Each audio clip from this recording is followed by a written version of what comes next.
Fala galera, estamos de volta aqui mais uma questão comentada. Hoje estamos no Enem de 2020, primeira aplicação, caderno amarelo, questão de número 10, e que no nosso livro corresponde a de número 658, na página 247. Essa questão teve apenas 20,6% de acertos na prova e não deixe de ver até o final do vídeo, porque você vai ver lá no finalzinho, a análise letra por letra, qual foi a letra mais marcada ou as letras mais marcadas e em que lugar ficou a verdadeira dessa questão que, surpreendentemente, talvez para os professores, foi uma questão que aparentemente era fácil, mas que, como eu falei, apenas 20,6% dos candidatos acertaram. Olha só, é uma questão que traz um decreto, número 28.314, de 28 de setembro de 2007. Seguindo aqui a nossa técnica usual, a gente vê a referência bibliográfica www.diariooficialdodistrito-federal.gov.br, o que é surpreendente, porque pelo teor desse decreto a gente pensa até que se tratasse de uma peça de humor, né, de uma brincadeira, mas não, foi sério, né? Depois a gente vai ver inclusive aqui a referência à notícia que cobriu esse decreto estranho feito pelo governo do Distrito Federal, e a questão foi acessada na internet no dia 11 de dezembro de 2017. Veja só, o que é que diz o comando do item? Esse decreto pauta-se na ideia de que o uso do gerúndio como desculpa da ineficiência indica... Pessoal, veja só, essa é uma questão que, antes mesmo de ler o texto, eu vou informar para vocês em que consiste o gerúndio. Gerúndio é uma das três formas nominais do verbo.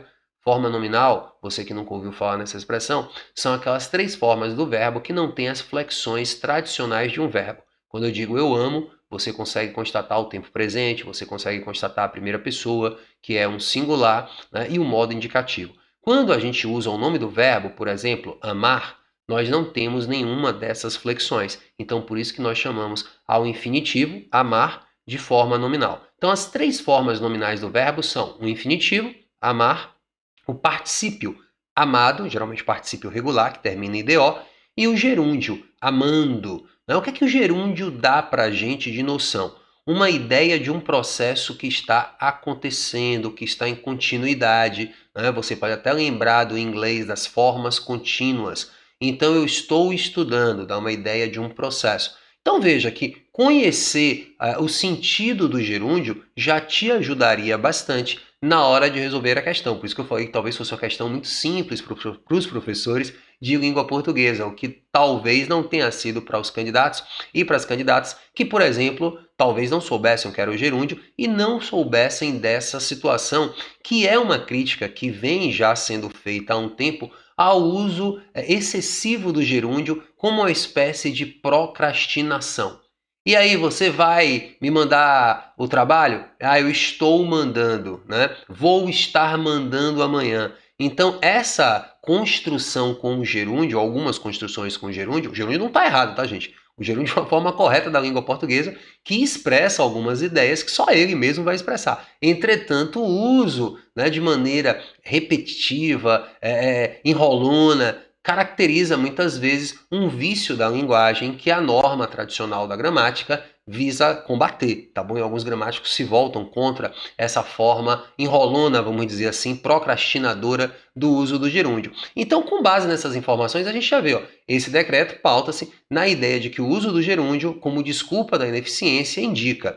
O gerúndio indica a conclusão de uma ação? Não, quem indica a conclusão de uma ação, depois eu vou ler o texto, tá? Quem indica a conclusão de uma ação é, por exemplo, o particípio, né? Fechado, né? Aberto, ou então dito, e por aí vai. Tá? Ou então pretérito perfeito, eu morei, tá? Eu estive, são formas que indicam a conclusão de um processo. Realização de um evento, tá? A forma verbal do passado também pode indicar a realização de um evento, o próprio particípio que eu acabei de citar. Repetição de uma prática, veja, de acordo com a noção gramatical, o gerúndio não é uma repetição de uma prática, ela pode ser feita uma vez só, mas ela foi alongada, tá bom? Então não é uma repetição de uma prática. Opa, grifei duas aqui de vez. É uma continuidade do processo. Tranquila, tá vendo? Letra D, muito tranquila de marcar. Pô, Deco, só 20,6, vamos ver, tá? Essa questão que ela trouxe aí dificuldade. Transferência de responsabilidade. Não, né? O gerúndio não indica uma transferência de responsabilidade, uma forma gramatical não indica isso. Então, gramaticalmente, você já está vendo o gabarito desenhado, letra D de dado. Entretanto, a leitura do texto parece atrapalhar, pareceu ter atrapalhado o pessoal na hora de fazer a questão do Enem. Porque veja só o que fala esse decreto, né, peculiar, como eu falei, inusitado. Né? O governador do Distrito Federal, no uso das atribuições que lhe confere o artigo 100, incisos 7º e 26º da Lei Orgânica do Distrito Federal, decreta. Artigo 1º. Fica demitido o gerúndio de todos os órgãos do governo do Distrito Federal. Gente, que negócio sem noção, né? Que negócio esdrúxulo. Um governador demitindo uma forma gramatical. Então, ele demitiu o gerúndio de todos os órgãos do governo do Distrito Federal. Achei, como eu falei para vocês, foi só uma brincadeira, né? Depois, pesquisando aqui na net, ó, tem a notícia mesmo aqui de 1º de outubro de 2007, no G1, por exemplo, governador do Distrito Federal demite o gerúndio. Arruda diz que a ideia é acabar com a típica burocracia dos governos. Você vê que é uma notícia que ainda traz aqui, né, a grafia antes da reforma.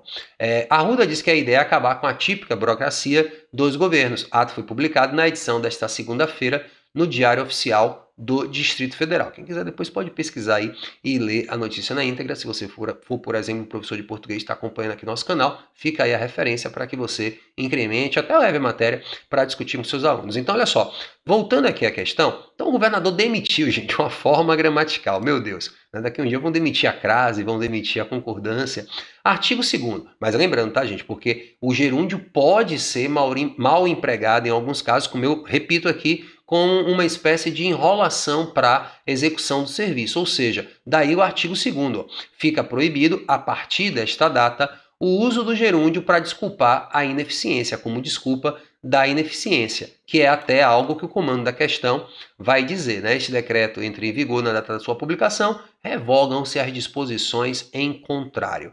Então veja, esse decreto se pauta na ideia de que o uso do gerúndio como desculpa da ineficiência indica, né? Aí fica mais difícil de responder, tá vendo? Eu vejo que a letra C, por exemplo, se torna uma letra interessante para muita gente.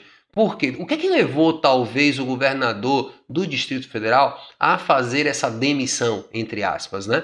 Uma repetição do uso do gerúndio como uma prática para enrolar, para procrastinar. Eu acho que a letra C levou muita gente para a dúvida. Por isso que a gente vai ver daqui a pouquinho, agora logo, né, a resolução letra por letra. Então, acho que essa questão do Enem ela ficou difícil quando a gente lê o texto. Se a gente domina o conhecimento do gerúndio, a gente marca sem muitos poréns a letra D. Se, entretanto, a gente não sabe o que é o gerúndio e esse caso do uso do gerúndio como elemento de, né, ganhar tempo, podemos dizer assim, a letra C, a gente pensa, essa prática está se repetindo, tal. A letra C é meio ambígua, né? A gente não sabe se o verbo indica uma repetição, e aí o gerúndio não indica, ou se, né, o gerúndio estava indicando uma prática repetida por várias pessoas no governo do Distrito Federal, o que levou o governador a demiti-lo, tá? Demitir, no caso, o gerúndio. Então vamos ver aqui o que é que se deu com a marcação das letras. Eu dizendo aí para vocês que a letra C, né, teve, portanto, para mim, uma casca de banana. Olha só. Então, a letra mais marcada foi a letra E, tá? Surpreendeu-me aqui também. Letra E com 33%, ou seja, transferência de responsabilidade.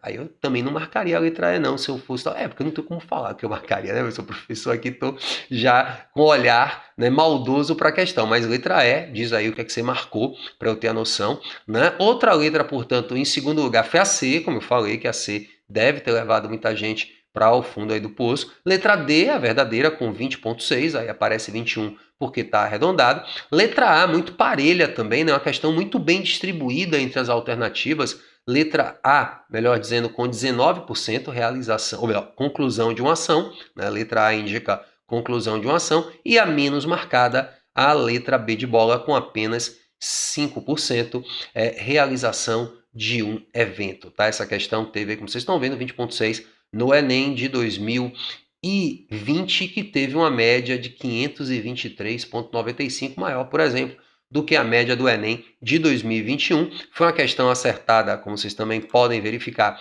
por 34,4% dos alunos de escola privada, por 26,4% daqueles que vieram de institutos federais, por 18% das escolas, né, alunos oriundos das escolas municipais, e aqueles que não declararam 16,5%. Faltou aí a escolarização estadual, né? Não vi, não saiu esse índice. E a habilidade e a competência, só para a gente ter aqui a noção, língua portuguesa, competência, linguagens e códigos, compreender e usar a língua portuguesa como língua materna, geradora de significação e integradora da organização do mundo e da própria identidade. E a habilidade 27, reconhecer os usos da norma padrão da língua portuguesa nas diferentes situações de comunicação, a questão de gramática, portanto, de língua portuguesa, que sempre traz um incremento na dificuldade, tá? São questões tradicionalmente com percentual mais baixo de acertos. Fica a dica aí para sua TRI e, portanto, mais uma questãozinha aqui feita pelo nosso canal. Se você não conhecia o espaço, se inscreve aí, deixa o seu curtir, manda para alguém, porque toda semana